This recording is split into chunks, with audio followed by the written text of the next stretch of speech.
Emma. Volume 3. Chapter 1. A very little quiet reflection was enough to satisfy Emma as to the nature of her agitation on hearing this news of Frank Churchill.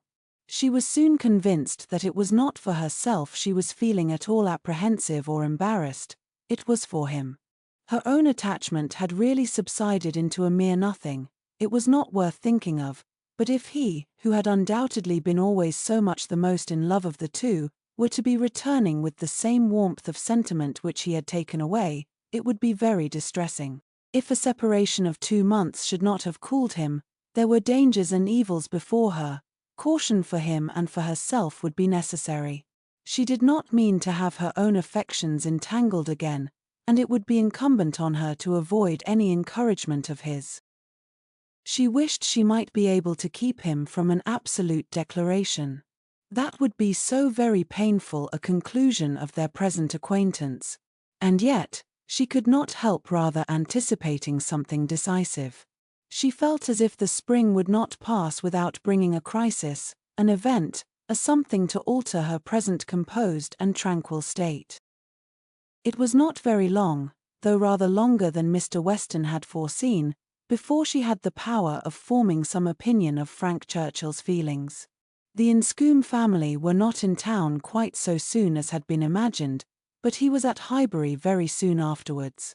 He rode down for a couple of hours, he could not yet do more, but as he came from Randalls immediately to Hartfield, she could then exercise all her quick observation, and speedily determine how he was influenced, and how she must act. They met with the utmost friendliness. There could be no doubt of his great pleasure in seeing her. But she had an almost instant doubt of his caring for her as he had done, of his feeling the same tenderness in the same degree. She watched him well. It was a clear thing he was less in love than he had been. Absence, with the conviction probably of her indifference, had produced this very natural and very desirable effect. He was in high spirits, as ready to talk and laugh as ever, and seemed delighted to speak of his former visit, and recur to old stories, and he was not without agitation. It was not in his calmness that she read his comparative indifference. He was not calm, his spirits were evidently fluttered, there was restlessness about him.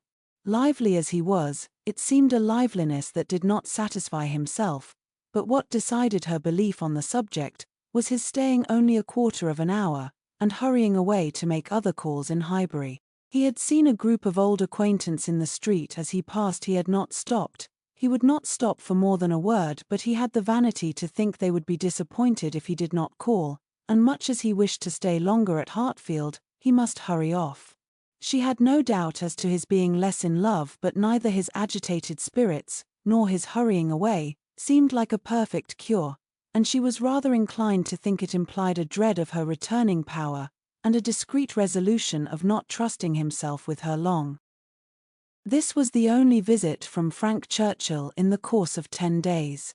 He was often hoping, intending to come, but was always prevented. His aunt could not bear to have him leave her. Such was his own account at Randalls. If he were quite sincere, if he really tried to come, it was to be inferred that Mrs. Churchill's removal to London had been of no service to the wilful or nervous part of her disorder. That she was really ill was very certain. He had declared himself convinced of it, at Randalls. Though much might be fancy, he could not doubt, when he looked back, that she was in a weaker state of health than she had been half a year ago. He did not believe it to proceed from anything that care and medicine might not remove, or at least that she might not have many years of existence before her, but he could not be prevailed on, by all his father's doubts, to say that her complaints were merely imaginary, or that she was as strong as ever. It soon appeared that London was not the place for her. She could not endure its noise. Her nerves were under continual irritation and suffering, and by the 10 days' end, her nephew's letter to Randalls communicated a change of plan.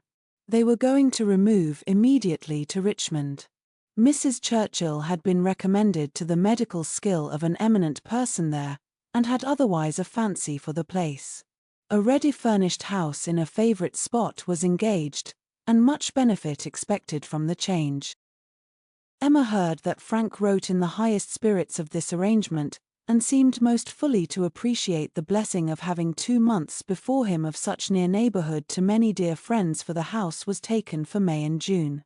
She was told that now he wrote with the greatest confidence of being often with them, almost as often as he could even wish. Emma saw how Mr. Weston understood these joyous prospects. He was considering her as the source of all the happiness they offered. She hoped it was not so. 2 months must bring it to the proof. Mr. Weston's own happiness was indisputable. He was quite delighted. It was the very circumstance he could have wished for. Now, it would be really having Frank in their neighborhood. What were 9 miles to a young man? An hour's ride.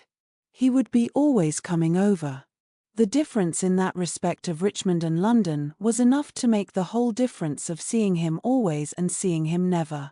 16 miles, nay, 18, it must be full 18 to Manchester Street, was a serious obstacle.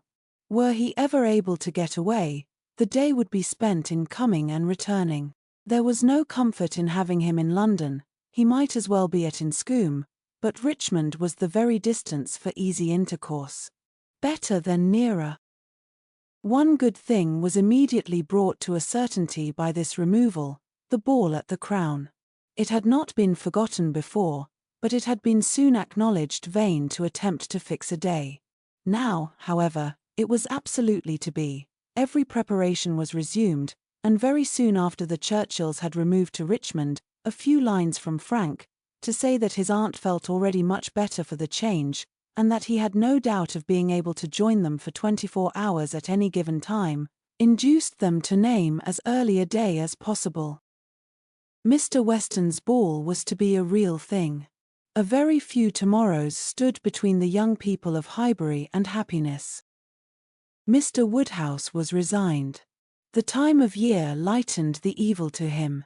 May was better for everything than February.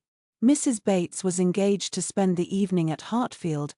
James had due notice, and he sanguinely hoped that neither dear little Henry nor dear little John would have anything the matter with them, while dear Emma were gone.